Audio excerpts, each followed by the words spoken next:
जी sir, अगर आप ध्यान देंगे तो यहाँ पर आपके पास सवाल में ये कहा गया है कि एक सॉलिड स्फीयर है आपके पास, राइट,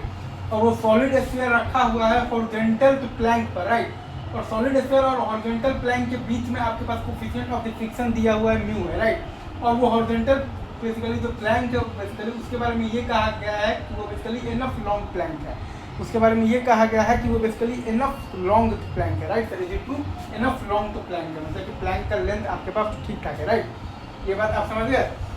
और वो हॉरिजॉन्टल प्लैंक रखा हुआ है स्मूथ हॉरिजॉन्टल सरफेस पर v बराबर 0 पर, और सॉलिड स्फीयर और हॉरिजॉन्टल प्लैंक के बीच का आपके पास बेसिकली तो कोएफिशिएंट ऑफ फ्रिक्शन दिया हुआ है म्यू है, राइट। अगेन मैं आपको तो फिर से समझाता हूँ, ये मतलब भाई सॉलिड स्फीयर जो है वो रखा हुआ है आपके पास बेसिकली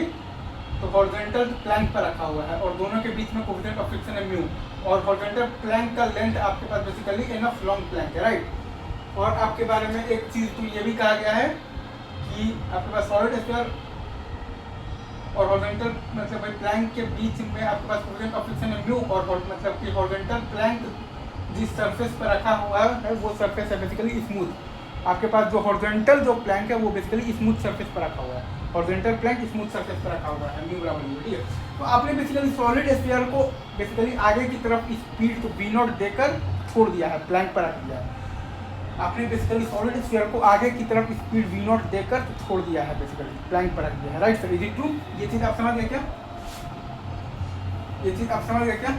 तो अब अगर आप ये बॉटम ऑफ पॉइंट को ध्यान देंगे तो वो प्लैंक के रेस्पेक्ट में फॉरवर्ड डायरेक्शन में मूव कर रहा है, मतलब कि फॉरवर्ड स्वीपिंग है, तो काइनेटिक फ्रिक्शन फोर्स आपका लगेगा तो बैकवर्ड डायरेक्शन में लगेगा, मतलब कि सॉलिड स्फीयर पर तो Fk is equal to mu mg kinetic friction force लग रहा है बैकवर्ड डायरेक्शन में, सॉलिड स्फीयर पर Fk is equal to mu mg kinetic friction force लग रहा है बैकवर्ड डायरेक्शन में। अगेन मैं फिर से बोल रहा हूँ, अगर आप बेसिकली बॉटम ऑफ पॉइंट पर ध्यान देंगे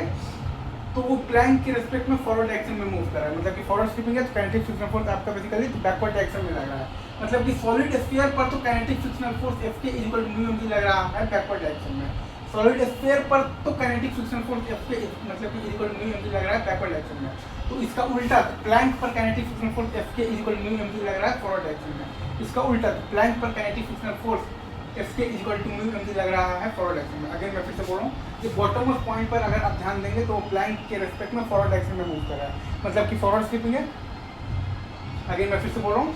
अगर आप ये बॉटम ऑफ पॉइंट पर ध्यान देंगे तो वो प्लैंक के रेस्पेक्ट में फॉरवर्ड डायरेक्शन में मूव कर रहा है, मतलब कि फॉरवर्ड स्वीपिंग है तो kinetic frictional force backward direction में लग रहा है, मतलब कि सॉलिड स्फीयर पर तो kinetic frictional force Fk is equal to mu mg लग रहा है बैकवर्ड डायरेक्शन में, तो प्लैंक पर kinetic frictional force Fk is equal to mu mg लगेगा फॉरवर्ड डायरेक्शन में। तो आप बेसिकली ओमेगा ऑफ स्फीयर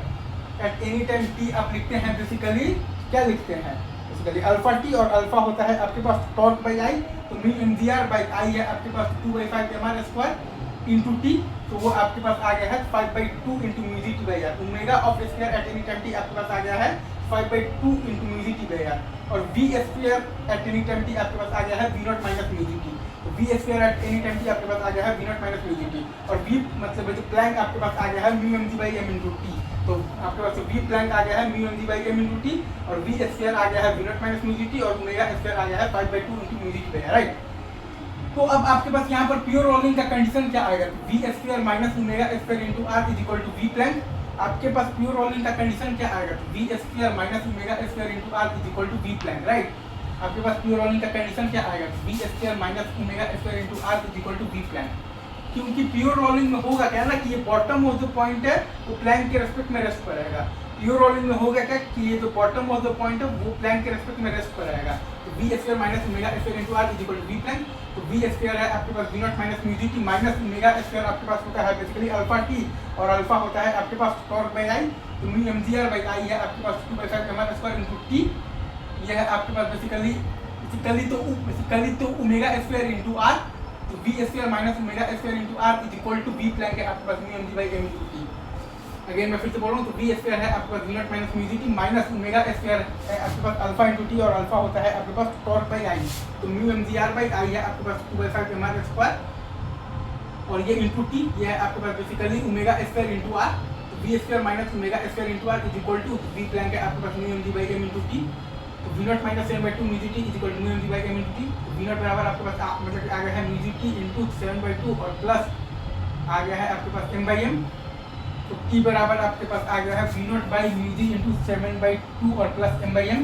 तो बी प्योर रोलिंग अगर आप ध्यान दीजिएगा तो वो आपके पास आ गया है v naught into 1 minus 1/7/2 plus m by m. और आपके पास ओमेगा प्योर रोलिंग आपके पास आ गया है basically 5/2 into v naught by r into 1/7/2 plus m by m. तो ये सारे ही रिजल्ट आपको आ जाएंगे और कॉन्सेप्चुअल क्लैरिटी भी आएगी। तो जुड़े रहिए मेरे साथ, इंजॉय करते रहिए। चलिए sir, thank you very much, love you guys.